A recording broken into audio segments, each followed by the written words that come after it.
Hello guys, আসসালামু আলাইকুম। কেমন আছেন সবাই? আশা করি ভালো আছেন। তো আমিও ভালো আছি। তো সকাল আজকে হলো আমাদের বাজার, শনিবারে। তো বাজারে গিয়েছিলাম। তো বাজারে দিয়ে যাওয়ার সময় দেখতেছি মুরগি বাজার একটা টকটকে সাদা একটা কত বড় একটা রাজহাঁস। তো এটার দাম জিজ্ঞেস করলাম, বলতেছে 2,500 টাকা নাকি লাগবে। তো আমি ভাইয়াকে দুষ্টামি করে বললাম আর কি যে আমি টাকা 1,000 দিব, হবে না? তো ভাইয়া বলতেছে না, একজনে 2,000 টাকা বলছে। তো আমি বলতেছি কত টাকাতে হাঁস কিনবো? পাশে আরও কতগুলো চীনা হাঁস দেখছি, আরও কিছু ছিল ওগুলোতে। পরে দেখতেছি পাশে দেখতেছিলাম দুইটা পাখি। তো পাখির নামগুলো জিজ্ঞেস করতেছিলাম।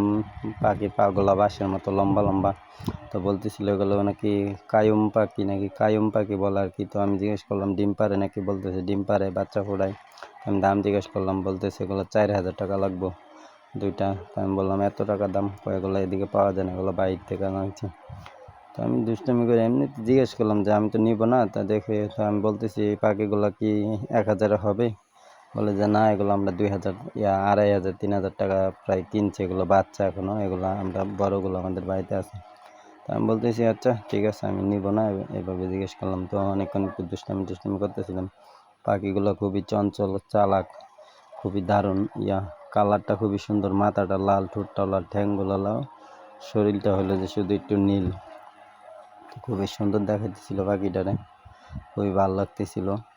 পরে এগুলো দেখার পরে দেখতেছি ওই পাশে আরও কিছু আছে। তো ওইগুলোতে যাওয়ার চিন্তা ভাবনা করতেছি। পরে দেখি যে এদিকে কয়েকটা আরও হাঁস আছে, সাদা সাদা, একদম টুকটুকে সাদা। তো এখানে আরও কয়েকটা কবুতর আছে, জিজ্ঞেস করতেছিলাম দাম।